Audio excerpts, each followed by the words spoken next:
नमस्कार, आप देखना शुरू कर चुके हैं फर्स्ट लुक बिहार। मैं सिजल आपके साथ और आज हमारे साथ अराजपत्रित कर्मचारी महासंघ संविनालय की बिहार प्रेसिडेंट कुमारी शोभा जुड़ी है। अखिल भारतीय राज्य सरकारी कर्मचारी महासंघ सम्मेलन से चुनकर आज बिहार की प्रेसिडेंट बनी है। तो पहले तो शोभा जी, आपका बहुत बहुत स्वागत है फर्स्ट लुक की ओर से। धन्यवाद। तो आपके कर्मचारी संघ में जो सरकारी कर्मचारी है उनकी किस तरह से सहायता की जाती है? हमारे जितने भी सरकारी कर्मचारी हैं, संविदा वाले हैं और कंट्रैक्ट में जो बहाल है, सभी कर्मचारी को हम लोग संगठन के द्वारा उनको हर तरह की सहयोग की जाती है। सेंट्रल काउंसिल की बैठक थी जो आज पंजाब में हुई है, तो इसमें राज्य स्तर के कर्मचारी या लोकल स्तर के कर्मचारी किस तरह से अप्लाई कर सकते हैं? हमारा जो माने हर स्टेट में अपना संगठन है। जो बिहार में अराजपत्रित कर्मचारी महासंघ सेवांजलि जो है उसका कुछ शुल्क होता है जो सेंट्रल में जाने के लिए, तो उन्होंने 2004 से ही सेंट्रल काउंसिलिंग का मेंबरशिप ले रखा है।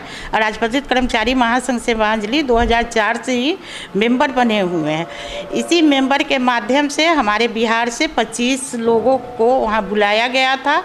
नवरात्रा के कारण कुछ कम लोग जा पाए, लेकिन इसी दौरान मोगा पंजाब में हमारी सेंट्रल काउंसिलिंग का सम्मेलन और चुनाव हुआ है, जिसमें बिहार के तरफ से मुझे प्रेसिडेंट चुना गया है।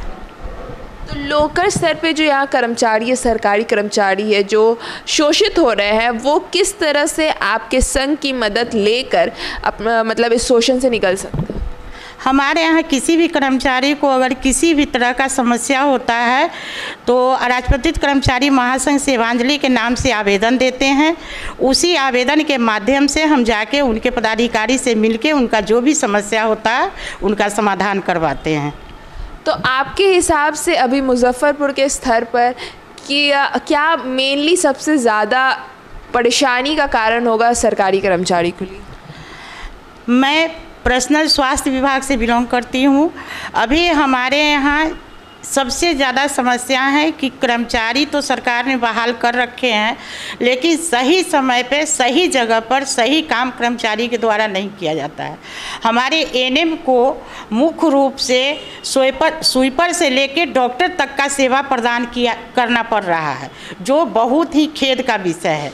मैं सरकार से मांग करती हूँ आपके चैनल के माध्यम से कि डाटा ऑपरेटर की बहाली की जाए, ताकि एक एनएम जो सुबह 8 बजे से लेके 5 बजे तक जितना उनको डाटा लोड करना पड़ता है, इम्यूनाइजेशन करना पड़ता है, गर्भवती का सेवा करना पड़ता है, वह कभी भी संभव नहीं है। लेकिन हमारे एनएम मानसिक रूप से प्रताड़ित होकर सारा कार्य करने को मजबूर हैं, इसलिए कि जब जॉब में निकली हैं, घर से बाहर निकल गए हैं, तो जो भी उन पे थोपा जा रहा है सरकार के द्वारा वह निष्पादन कर रही हैं, लेकिन ये कहीं से सही नहीं है।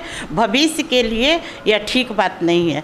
हम सरकार से मांग करते हैं कि डाटा ऑपरेटर को बहाली करे और एनएम को पहले ही यही सरकार एनएम को कंप्यूटर परीक्षा से मुक्त कर दी थी और उसके बाद है कि सारा चीज़ अब कंप्यूटर पर ही लिया जा रहा है, जो बहुत ही खेद का विषय है।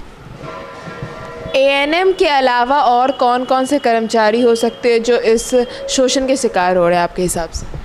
हमारे यहाँ चतुर्थ वर्गीय कर्मचारी हैं, थर्ड ग्रेड कर्मचारी हैं। सारे विभाग की हालात अभी वैसे ही हो गए। जितने भी कर्मचारी हैं सारे आदमी मानसिक रूप से प्रताड़ित होकर काम कर रहे हैं, जो कहीं से उचित नहीं है। काम का बोझ ज़्यादा होते जा रहा है और सरकार के द्वारा कर्मचारी को बहाली भी किया जाता है, लेकिन सही रूप से बहाल नहीं करने के लिए सही मापदंड नहीं अपनाए जाने के कारण सारे कर्मचारी आपस में बिखराव में हैं। सारे कर्मचारी अपने आप को छला महसूस कर रहे हैं। मैं आपके चैनल से सरकार से मांग करती हूँ कि जो भी बहाली हो वह नियमित बहाली हो और जो भी कार्य हो वह ढंग से कार्य हो। आपके पोर्टल पे किस तरह से कर्मचारी रजिस्टर कर सकते हैं संघ से जुड़ने के लिए? संघ से जुड़ने के लिए हमारे सदस्यता शुल्क है।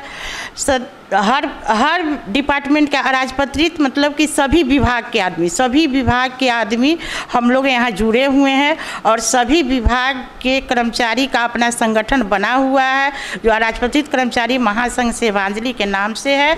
और सारे लोग हम लोग बैठक करते हैं, हर 3 माह पर हमारी बैठक होती है।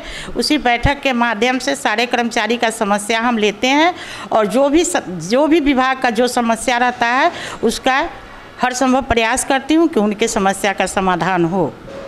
अगर कोई कर्मचारी आपके संघ के साथ नहीं जुड़ा है लेकिन उसको कुछ शोषण का शिकार हो रहा है या कुछ परेशानियां उन्हें हो रही है, तो वो क्या सहायता ले सकता है आपके संघ से? हाँ, क्यों नहीं। हम लोग इसी संकल्प के साथ काम कर रहे हैं कि जो भी शोषित कर्मी हो, चाहे वो हमारा संघ के मेंबर हो या ना हो, अगर वह हमें आवेदन देते हैं तो उनका हम हर संभव प्रयास करते हैं कि उनके हर समस्या का समाधान हो। जी, बहुत बहुत धन्यवाद। तो ये सारे सरकारी कर्मचारियों के लिए ये अच्छी न्यूज़ कही जाएगी, क्योंकि राजपत्रित संघ जितने भी सरकारी कर्मचारी हैं जो शोषित हो रहे हैं या जो उनको प्रताड़ना से गुजरना पड़ रहा है, उनके लिए एक बहुत अच्छा प्लेटफॉर्म है कि यहाँ पर आप रजिस्टर करके इस संघ से जुड़कर जहाँ भी आपको दिक्कत हो रहा है तो आप इनके थ्रू अपने कार्य में जो भी बाधाएं आ रही हैं उनको हटवा सकते हैं, या जो भी कार्य में आपको सैलरी से रिलेटेड हो या एक्स्ट्रा काम से रिलेटेड जो भी चीज़ें हैं जो आपको परेशानी भुगतना पड़ रहा है अपने कार्यालय में, वो भी आप इनके थ्रू सेटल करवा सकते हैं। तो इस खबर के लिए बस इतना ही, और खबरों के लिए बने रहिए हमारे साथ। हमारे फेसबुक चैनल को लाइक कीजिए, हमारे यूट्यूब चैनल को सब्सक्राइब कीजिए। धन्यवाद।